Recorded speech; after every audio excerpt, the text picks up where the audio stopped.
Premed Office Hours, episode 174. I can't believe it. Closing in on 200 episodes of Premed Office Hours. What started as Ask the Dean and then moved to, I don't even remember what the next one Ask was. Matt. Ask Maps, and now is Premed Office Hours. We are here every Wednesday, almost every Wednesday at 1 p.m. Eastern to answer your Premed questions over at premed.tv. My name is Dr. Ryan Gray, your moderator for the day. I'm the creator of... we need to change these subtitles. I didn't create the Premed podcast. I host the Premed podcast. I am the creator of Medical School Headquarters, host of the Premed Years podcast, the MCAT podcast, the Old Premeds podcast, all kinds of fun podcasts. If you haven't subscribed, go do that. Author of the Premed Playbook, series of books. Yeah, all that good stuff. But my best title is a colleague to these amazing people. Verinia Granum, former assistant dean of pre-health and STEM advising at Hofstra University. Hello. Doing great. Thank you. I don't have the illustrious titles, but, you know, I'm happy to be in your presence and call myself a colleague too. Thank you. Yes. Illustrious titles. Yeah, we don't need those fun things. I don't have any fancy titles other than creator of a podcast, whatever. Also joining us, Courtney Lewis, who does have an illustrious title, former director of admissions at Burrell College of Osteopathic Medicine. How you doing, Courtney? I'm good. I don't have, the 5 or 6 things afterwards, but, we're hanging in there with our collective. We've got about every title covered, I think. Yes. With Dr. Reverend or Reverend, he's helping out too. So yeah, we got it all. So if you are new to what we do here, we are the Medical School HQ Advising Team. We have a small team of advisors who work one-on-one with students as well as do group advising through the application process in our program called Application Academy. So if you or a loved one is going through this process and you would like some help, you would like some eyes from experts, go check out medicalschoolhq.net. Some eyes from experts. Here, have my eyeball. Halloween's over. We can't do gross jokes anymore. Go to premed.tv, ask your questions. We'll answer them here. I think we have some coming in already. Let's rock and roll. So, Triumphant Cat, hello there. All things being equal, CV step 2. Clinical grades at 2 similarly, quote, ranked schools. I like ranked is in quotation marks because what does ranked mean? Would I be worse off in residency placement getting less than an A average at a graded school versus a pass-fail school? Wow. Courtney, you're the one that has some of the med school experience, kind of watching students go through this process. Was your school pass-fail? Was it graded? We did both, actually. So when I first started, we were on a graded ranked system, and then we switched over to pass-fail like a lot of other schools, over the past couple of years. Most have been shifting. Okay. And then in terms of pass-fail versus not pass-fail, do you feel like that impacted residency at all? No. With how many schools are shifting over to the pass-fail system, very common. There shouldn't be any bias. It should be equitable. There are potentially some residencies that still like to see your ranking, which even if you're at a pass-fail school, they can still do internal rankings so that, when you're getting your dean's letter, you could say I was in the top 10 or 15%. It's just not widely advertised as you're going throughout it. So there's nuances to each part of it, but I mean, ultimately the answer should be no, and I didn't see any evidence of that. Yeah, I think ultimately for me, this question or the answer to this question comes down to you're going to have no way of knowing what's going to happen and who's looking at it and what their bias is towards something. And ultimately it's going to come down to at the end of the day, what at least I always say is go to the school where you're going to thrive the most at. And if it happens to be a graded school, it's going to be a graded school, but if you're going to thrive there, you're likely, hopefully, going to have better applications to residency because of that. Yeah, it's going to be more, I guess, kind of like preparing to go to medical school, where academics should kind of be a little bit of a given, where, you know, you've got solid grades kind of throughout, whether it's pass, fail or not. And what else is there to you? What do you provide to that residency program? Are you a team player? Because a lot of the times the residents are the ones that are evaluating the candidates on the whole and working alongside them. And so it'll probably always be about your hustle and what package you put together. So, yep, it's all about you at the end of the day. Mm-hmm. Good question, Triumphant Cat. Yugen Space. I'm pretty sure I'm gonna fail a class this semester. I'm sorry. Mm-hmm. Does that mean my chances of getting into med school are gone? I'm currently a second-year student. Verinia, is our friend here the first person ever to fail a class? Absolutely. Just give up now. Give up. Oh, you're so mean, Verinia. I'm rubbing off on you. Yeah, a little bit. I'm spicy today. Why so spicy? No. I mean, it depends on a couple of things, right? Is this your first fail class? Or is there a pattern here? What is going on? What else is going on? As a second-year student, though, even if you have started off a little rough, there is still time to recover, right? So now is the time when you have to decide, okay, what is going on with this class? It's not going to end well. Is it too late now to drop this class? If it is, do the best you can with it. And if it turns out that you don't pass, reflect on that. What went wrong? What did I do? What could I have done better? Talk to the professor, maybe go to their office hours. But are your chances of getting into medical school completely zero at this point? No, I don't think so. It's going to depend on whether or not you're able to come back from this, right? Reflect on what went wrong, like I said, and try to build your trend upward again. And if it is if it's not your only failed course at this point, if there's a pattern here, then you really have to take a step back and figure out what's going on. But you have time. You have time to figure it out. Yeah, Courtney, you often talk about kind of the pattern and one flag, two flags, three flags more, right? In terms of looking at an application. We'll turn this into a Dr. Seuss rhyme. Is one class going to make or break an application? No. I mean, if it's one of the required classes, you will have to retake it, right, to get a C or above. But if this is an isolated incident, by no means. I mean, it'll kind of throw off, especially if you're in your second year, it's going to kind of throw off your GPA a little bit. So know that there's some work ahead. But at the end of the day, when you're applying to medical school, they're going to be looking at the student you are in applying and what will actually roll into their school. So being that it's your second year, you have a bit of a buffer of time to really have that upward trend. What went wrong, like Verinia said, correct that so it doesn't happen again and you don't put yourself in that kind of yo-yo pattern. But yeah, this happens a lot. Yep. Don't give up.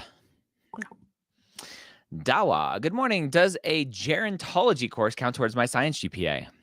Easy answer, go to or Google AMCAS or COMIS or TMDSAS, depending on which application service you're applying to. Application service, course classification. AMCAS course classification guide, Google that, go look and see. Each application services has some nuances to it in terms of what they're qualifying science GPA as. So go do some homework. Viley, I came to express my gratitude for your invaluable advice and inspiring stories. I learned English at 16 years old as an immigrant, and now at 30 years old, receiving multiple interviews and acceptances to Texas MDs. Woohoo! Congrats, Viley. That is awesome. That is awesome. Congrats. Love it. Love that. Megana, I always forget how to pronounce her name. Sorry. Can a student who is in their senior year now and hopefully yet to write to the MCAT, applying to med school in 2024, can they also apply to a master's program simultaneously? Oh, Courtney, I talk about no plan B often, and people don't like when I say that. But at the core of no plan B is really putting all of your effort into your ultimate goal. And obviously understanding that sometimes you're going to have to give up at some point or deviate. Yeah. To me, applying to medical school and a master's program, especially if that master's program is for grade repair, you're basically saying, hey, med schools, I want to come to you, but I know I'm not good enough. What do you think about this dual application process? It's risky, I would say, especially if it's at a feeder school where they can kind of see what applicants kind of carry over. But I think I align with you. It comes down to what's the point of the master's program? Why would you be applying to both? Do you need the content that's in that master's program? If it's a grade replacement, maybe that's a little bit different. But if it's foundation building, that's going to be important. Also, how long is this master's program and when do you enroll in it? Because if it gets started in the spring and you get accepted, medical schools will not want to pull you out before it's completed. So there's a number of things that you kind of put at risk when you're doing both simultaneously, including money. So yeah, I think having some good, honest conversations with yourself on what's maybe the point of doing both simultaneously and narrowing it down to the one that needs to go forward. Yeah. I think one of the questions behind the question is, can medical schools see that you're applying to master's programs, especially if it's the same kind of medical, or if it's the same school, right? If the medical school offers a master's program. And my general response is like, no, they're not going to be able to see that you're applying to these other programs. You have any insight on that, Courtney? Some do. Yeah.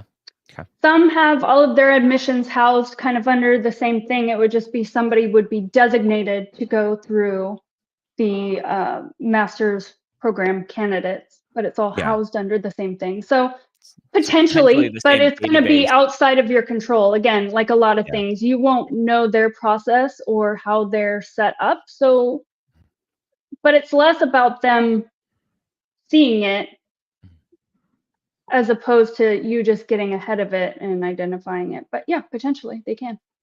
Yeah. Okay. Some more follow up there. Oh. Yeah. What did it say? In case the MCAT isn't great.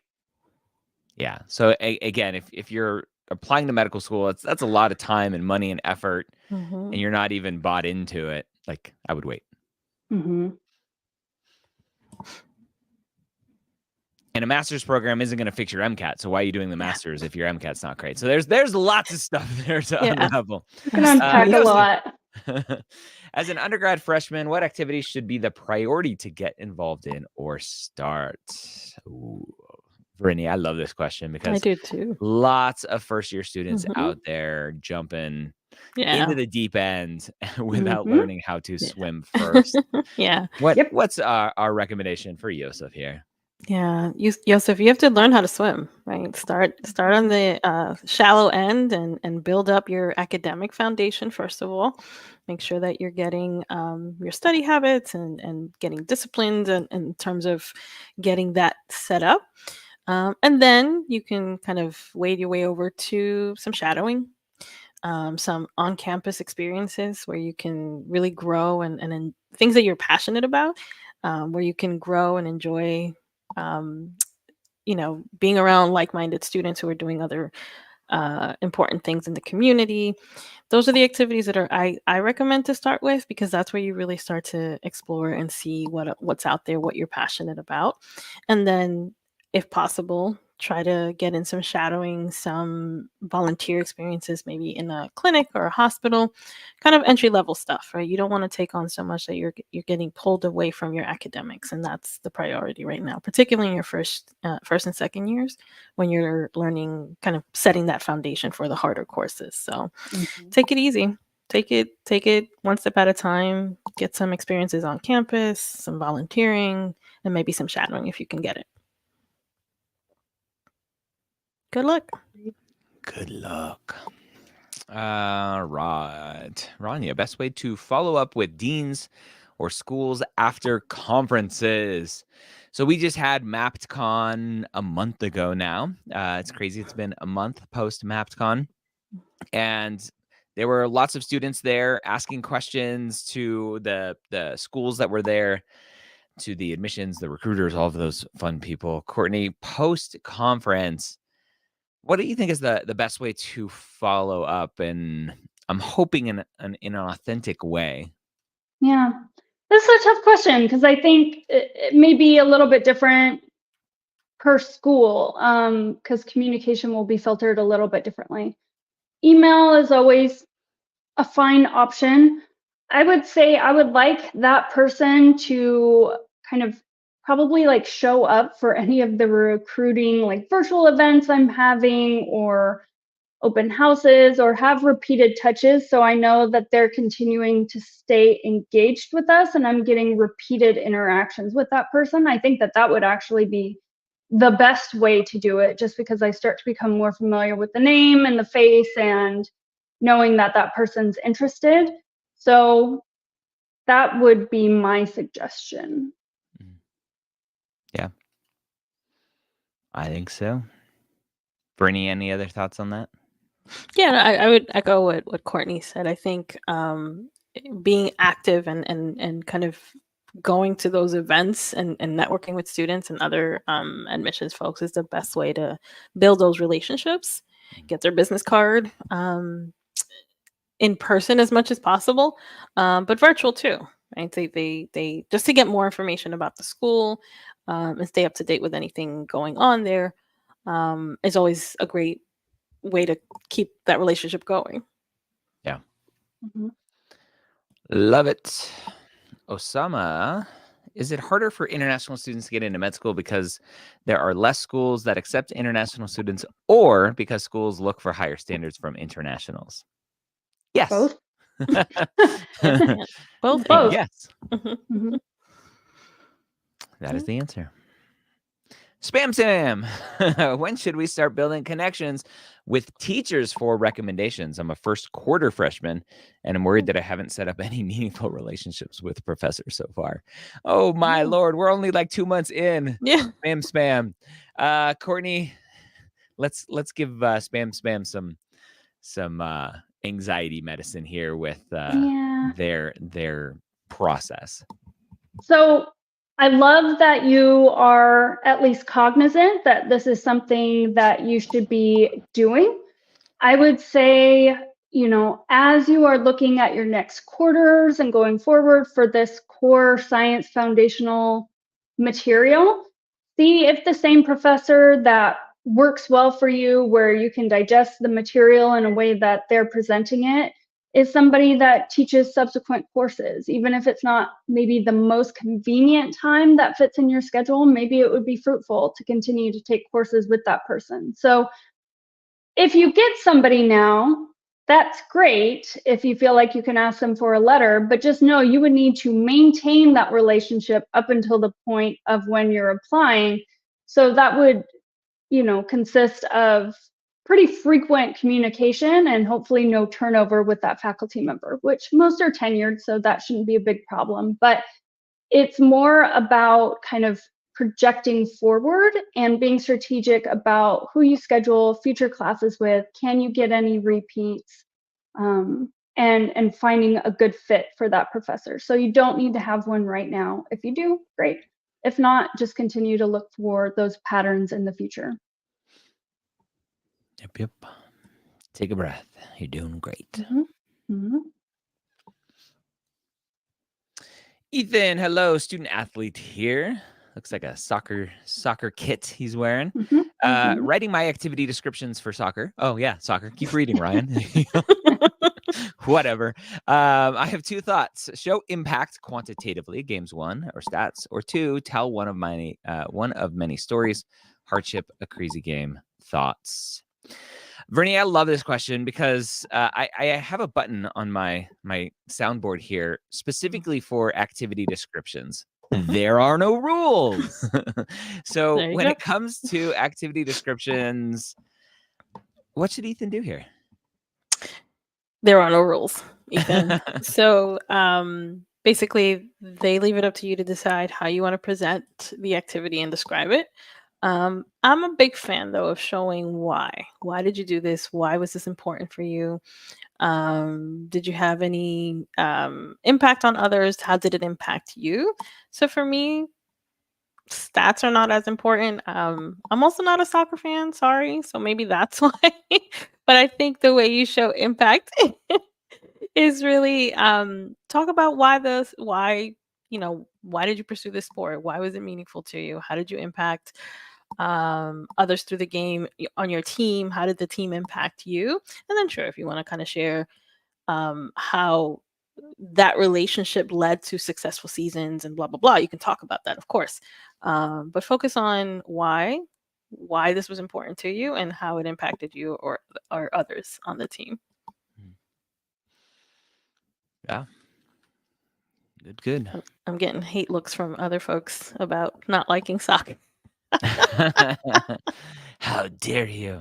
Football. Fulani. Okay, let's start there. It's football. Okay, sorry, it's football. Hey, it's That it was his fault. was the kid's fault. That Yeah. was his Football. fault. Is it possible to take classes full-time as a pre-med student and work as an EMT twice a week? Of course. Yeah. Can Just you be do careful. Yeah. Yep. Just Certainly, be it's careful. possible. Lots of Yeah. people do it. Yeah. Bougie, how can I support as a parent living 3,000 miles away from my pre-med freshman kid? Oh, Hmm. great It question. is. I love this. All right, so we have a parent here. Courtney, Mhm. we are very active as a team in a parent support group Yeah. on Facebook. And this comes up all the time. Like, how do I It support does. my kid? I don't know what they're going through. I don't know the stress. I don't know the process. What can I do for them? Yes. So love this question. I really appreciate it. So remember, they are freshmen. There is a lot of strategy and maybe helping them kind of set things up in a way that will make sure that they can achieve this goal and do it in a way where they're not completely overloaded. But my main thing is you need to allow them this opportunity to really grow as adults, because what would happen is parents would intervene at kind of these stressful moments or these opportunity for growth, and then the kids would come to us when they're applying to medical school not really having to have ever been independent or struggle or overcome a challenge or a barrier, and so they're a little bit stunted in that, and we don't know how resilient they are. And so allowing them some breathing room and acknowledging that they need these key times to really grow as a person, and we want to see evidence of that, will be hyper important. So help on the periphery, but don't do it for them, or else it'll not be helpful in the end. That would be kind of my biggest thing that I saw the most often is parents would kind of come in and take over, and kids came to us just a little bit underprepared as an independent adult and needed more time. Yeah. Don't call the schools for the student. Oh my goodness, please do not. Yeah, Don't hound the schools. You can't do it for them. Yeah. Verinia, you were formerly on the undergrad side. Any stories of kind of the tiger parent or helicopter parent coming in and kind of taking over? Yes, it's plenty. It's hard as a parent. I get it, but you do have to let them spread their wings a little bit. I've had parents, calling me for their senior student who wasn't going to graduate, and they wanted to know more about why they weren't graduating. As a senior now, you're kind of expected to know what you need to do to graduate. But I think the best thing you can do as a parent is at least have an awareness of what being a pre-med is like.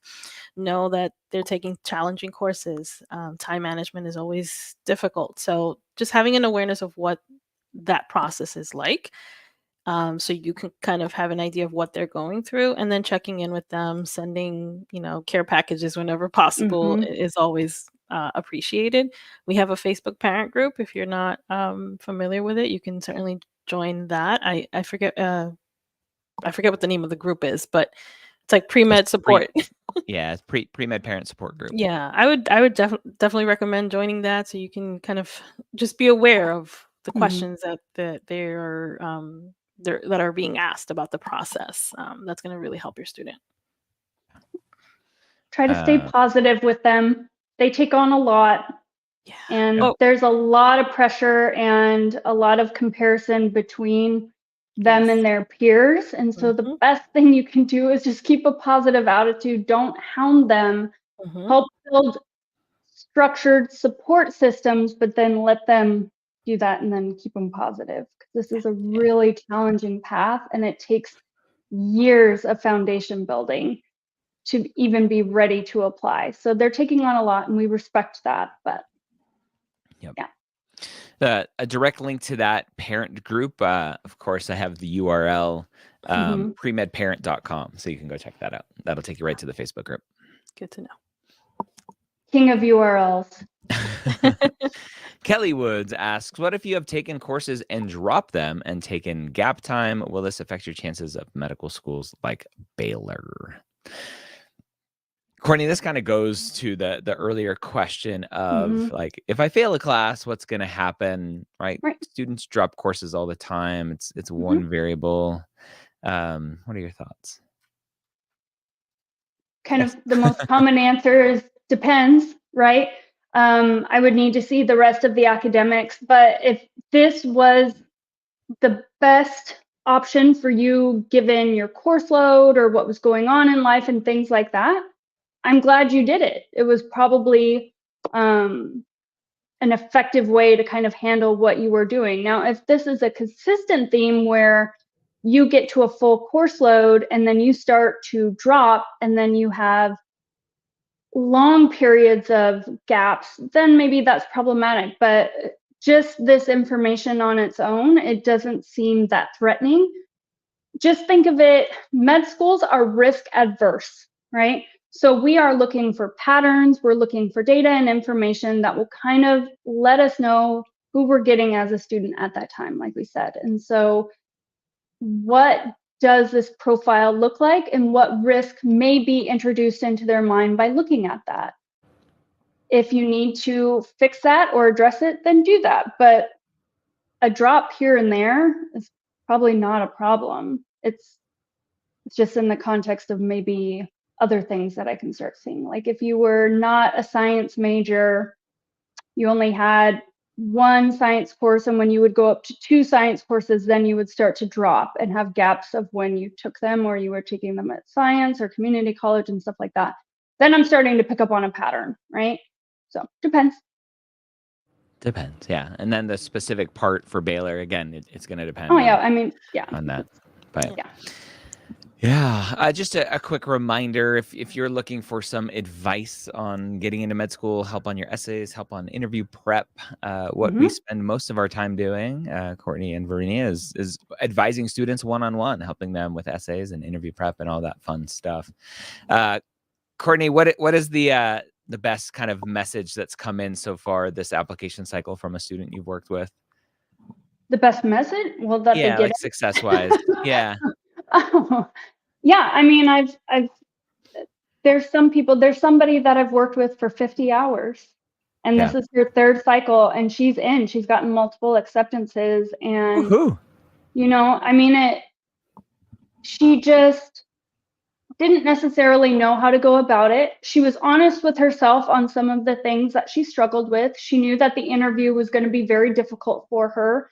And not because she wasn't a lovely person. It was just she got so nervous and she didn't know how to answer questions and the strategy to them. And she was very direct and very linear with how she wrote her essays, which really wasn't giving me much information as an evaluator on her or what she took away from having had the experience. So there was a lot that we needed to kind of tweak. Nothing about her story changed, but the way that she was presenting that information and herself did change through time and meeting and stuff. So I was really, really happy for her. But yeah, I mean, I know Vernie and we have our own kind of internal, like social proof, feel good kind of chain of comments and stuff that we receive in emails from students where we've helped them get in just to kind of boost the spirits. And I love seeing those pour in every day, because I feel like with our service and how we work, I mean, we really get into the weeds of really helping them shape a polished package and helping them figure out how to do this, instead of just saying like,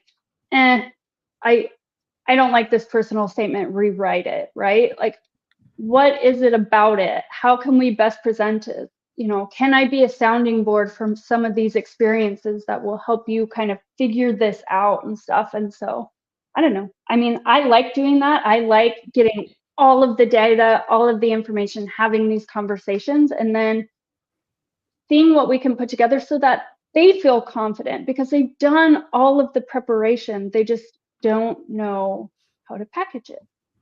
So I don't know. I mean, now I feel we're really blessed. We have those, you know, things coming in every day with happy messages about how people have been successful.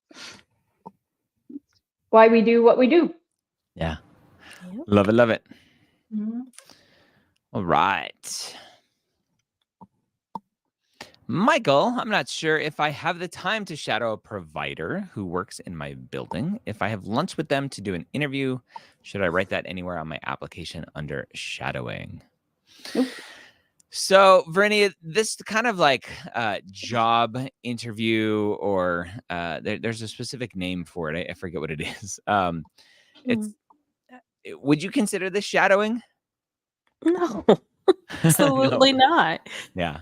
Right? Because what's the goal of shadowing? The goal of shadowing is to observe the day-to-day life of a physician, of what it's like to be in the office, to work with patients, and work with insurance companies. You having lunch with them is not going to show you that. You can have an informational kind of conversation about what their day-to-day like, but it's not shadowing them. So I kind of bristle at this, because it sounds to me like, oh, I have to have shadowing. Let me, check off. I had lunch with this physician. I'm done. No. So think of it as, this is your opportunity. The whole, I'm not sure if I have time, like, find the time. The whole goal of this is so that you can understand why you're doing this. If this is what you want to do, find the time. Maybe it's an hour. Don't find the time. Make the time. Make the time. Yeah. Sorry. That's a better way of saying it. Make the time. Yep. Yeah. This is a competitive process where not a lot of like, oh, well, for this person, it's fine not to do that. No. I mean, you're going into a pool of like 6,000 other candidates who found the time to do it. Yep. And again, I kind of bristle at this too, Vernia, and this is not on Michael. I'm glad that you asked the question, but you're forgetting, or you're missing the point of why med schools are asking you to do this. You have blinders on. It's not just because we want to see shadowing, it's because of what we want you to take away, hopefully, learning-wise, what it means to be a physician in such and such specialty day-to-day in this setting. That's important. You're about to take on one of the most rigorous training professions that there is, and not everybody is cut out to be one. We want you to know, having shadowed, that you actually like the potential of what's coming. And so it's not about hours. That's why we say there is no hours. Anything above 0 is great, but it's for what we hope that you get out of it and we'll be able to speak to, and what impact it has, not just checking a box. So don't put your blinders on. It won't matter if you do it. If you don't get the information that we're needing you to get from having done it, you will be missing the point. Yep. Yes. I often say it's not for us, it's for you. Yeah. Isaac asks, hello. I used to own multiple cannabis dispensaries in California. I was arrested and charged with a cannabis charge that will exclude me from medical school admissions. I feel like I've seen this before. Yeah. I don't know. I haven't seen this one. It's interesting, right? California is a legal state in the country.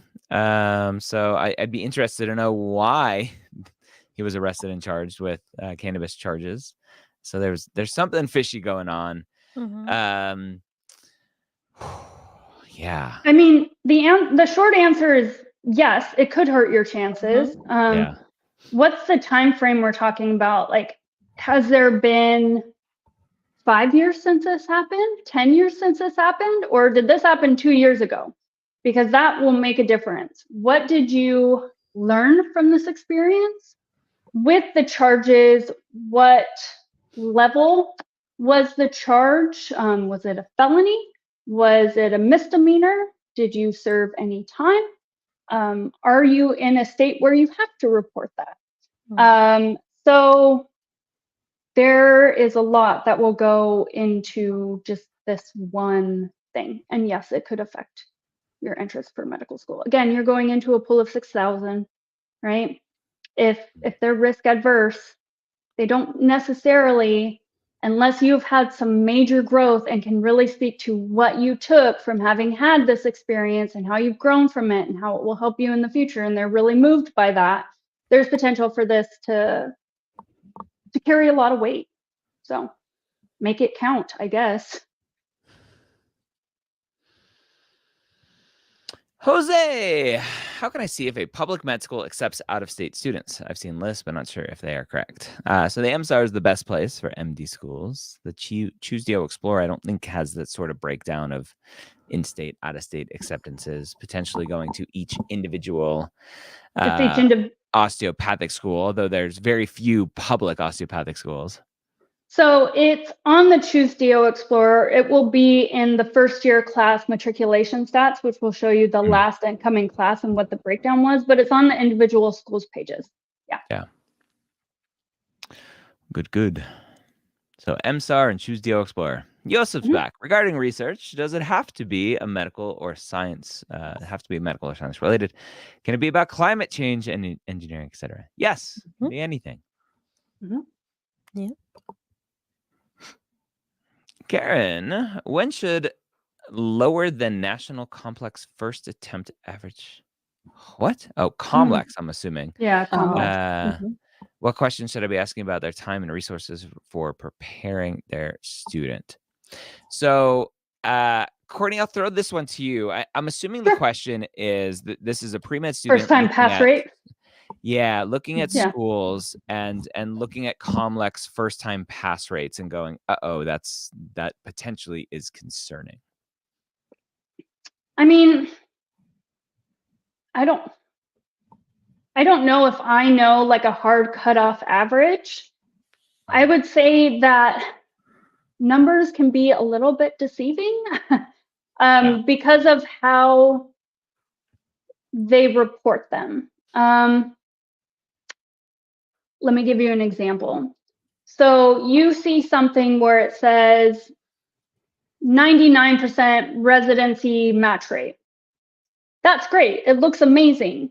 But did they give the students the opportunity to apply to residencies that they wanted? Or were there blockers in place that said, we're not sure if you could apply to like dermatology, so we're going to block that so we don't mess up our match number.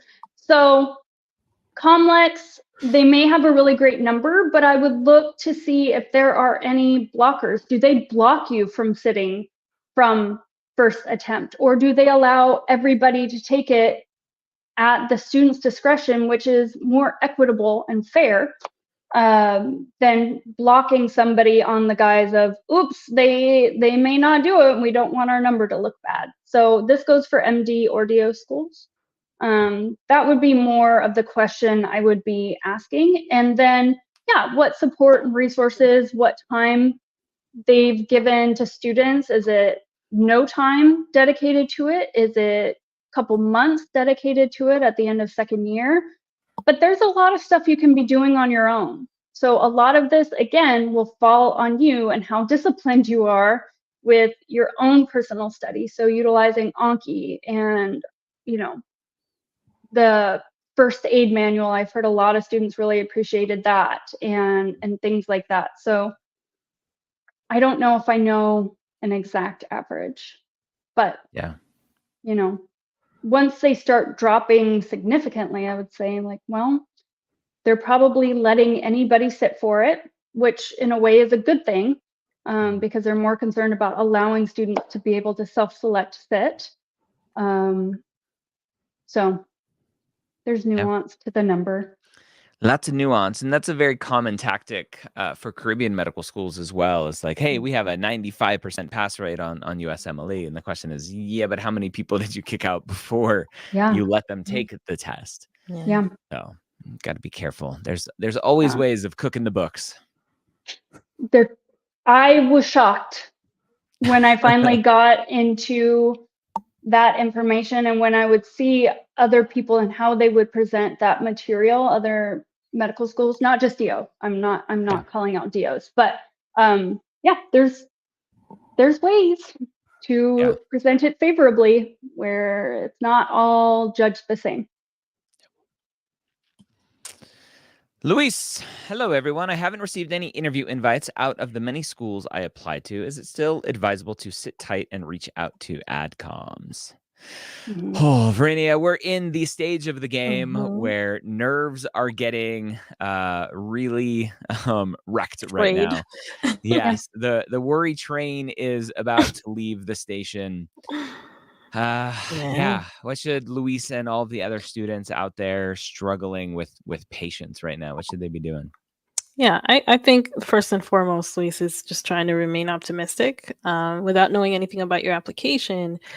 You can, kind of say, okay, this is still right. We're still kind of in the middle of things. Things are happening. Interviews can still happen later on. Sometimes as far, into like February, March. So I would say don't get on that worry train just yet. But it would be a good idea to start looking at your application and say, okay, what went wrong? What could possibly have gone wrong here? Is there anything I can do to improve it at this point? Like forward thinking, right? What if I have to reapply? What do I have to do? Never too early to do that part. Reaching out to adcoms, I would say hold off on that. It's a little early for that. We hear all the time students who want to send in, update letters or letters of interest, things like that. Unless you have something meaningful to update them on, maybe a new activity or something that you've done that you feel like it's worth mentioning and they accept update letters, you could potentially send one out. But even still, I would probably wait a little longer. It's still so early. So find other ways to occupy your time. Like looking at your application. Yeah. Or yeah. Good luck. It's hard. It's so hard. Kyle asks, I recently received a quote deferred decision after completing an interview at my top choice MD school. How do you recommend proceeding? Should I reach back out with a letter of intent? Thanks. Deferred decision, Courtney. I don't even like. Is that a hold? Is that a the specific language? Is there some technical definition of that? Very vague.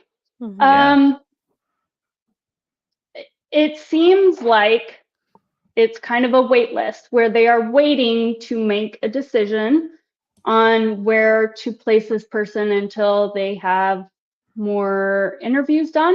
So I would say I kind of want to know what their process is. Are they rolling admission? Are they batch send where they only kind of release acceptances 2 times in a cycle, because then it could mean something different? Or is it a deferred decision where they are offering you a seat for the next class and a wait list for this year? So I would need a little bit more information. This is vague.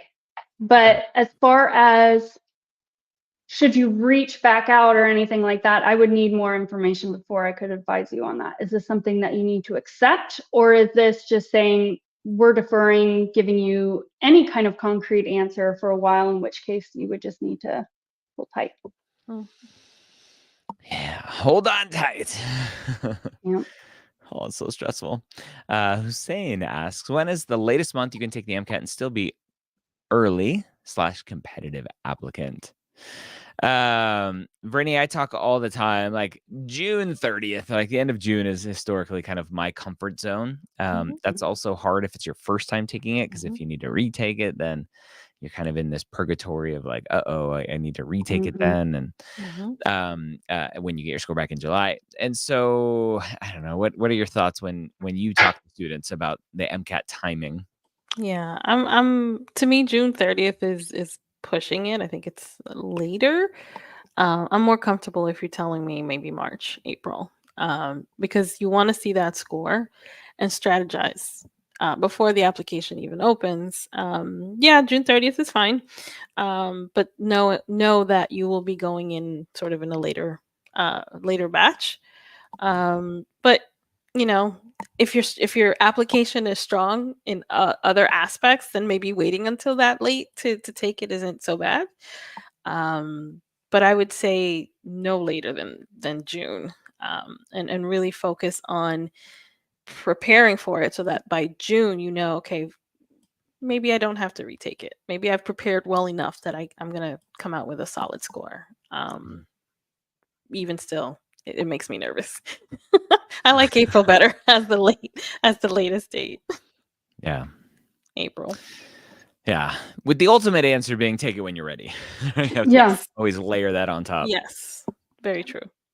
Just, I mean, I kind of agree with Verania here of like, you're going to have a lot of things potentially layering on top of each other, like writing your personal statement, going through all your activities and putting together your actual application takes a lot of work, usually months to put together and get to a polished state.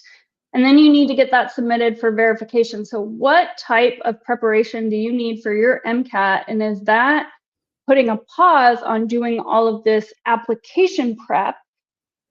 Like, can you have a balance of prepping your application and studying for the MCAT so that you can get your application in, start going through the verification process, which takes usually 6 to 8 weeks, especially at the beginning, and then sit for your MCAT. So when you're asking for ideal early timeline,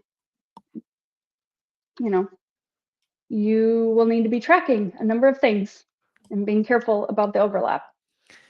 How long you delay. Stuff going on. Yeah. I know. Megan, back. If a student is yet to write to the MCAT, not sure if the student will get a score competitive enough, then do we sign up for application help now or after the MCAT? Great question. So Megan was the one earlier who asked about applying to medical school and a master's at the same time. So this comes up all the time with the students that we help who sign up for application help. The answer is ideally you sign up now because there's a lot to do for the application. And then you get your MCAT score back and you realize, I'm definitely not ready to apply yet. All of that work doesn't go to waste, right? You have been working on your application. You just pause submitting it and you hold it until the next year. And then typically what we do in this case is if you've signed up for kind of an application cycle package, we just pause that until the next cycle. And then we kind of meet you again the following year. So nothing goes to waste and you're not wasting your money by doing that. Or like we were just saying, the more time you can give yourself to kind of space out these overlapping things, the better, right? If you can start chipping away at drafting some of your activity stuff now ahead of, potentially sitting in April for an MCAT and, you use your weekends to do application stuff and you use your week to study for MCAT. You have a lot more time if you're starting that now than if you are doing it all crunched at the end after you sit. So it depends how you function. Yep. All right, should have time for a couple more questions. The Nintendo Man 64. I did water bottle chemical leaching research, quote, while in the military. Could I label it as research, even if it might have not had a big impact? So I want to know why research is in quotes. That's what I was Why gonna is say. research in quotes? Because my question, having been in the military, is water bottle chemical leaching. Now, are you doing research or are you just running tests? So research is, okay, here we go. The research was doing a routine sample while deployed, but this time it was done the most scientifically correct to give the best results. Yeah, and that was my concern, was this person was just running tests. Yeah. Running tests is not research. Research is, I have a hypothesis. I need to develop systems and processes and studies to collect data to test that hypothesis. I'm going to then collect that data. I'm going to analyze the data. I'm going to run some fun statistics on that data and then try to figure out if my hypothesis is correct or not. So my assumption, Nintendo Man, is this is not research. This is just testing that that kind of is normal. Yeah. And I think they know that based on the quotes. by the quote, research. Yeah. Kelly asks, is it better to apply first in state? I know Texas natives can apply and it will go to all state medical schools. I would. Apply to the schools you want to go to. Texas has a great situation for in-state students. I would fully take advantage of that. Yeah. Yep. Definitely. Yeah. Doesn't mean you can't apply simultaneously, though. Yeah. Harshada, I'm a junior undergraduate and I haven't done any research experience, but everyone at my school heavily emphasizes on research experience. I do have a lot of clinical experience, though. Courtney, research, we talk about it all the time. Research is so overrated by lots of people. What are your thoughts here? Unless you're going to a school that is very clear and transparent that they want heavy research, which is few and far between, it's, it's just an additional part of an application. Again, we're not checkboxing things to all have the exact same things.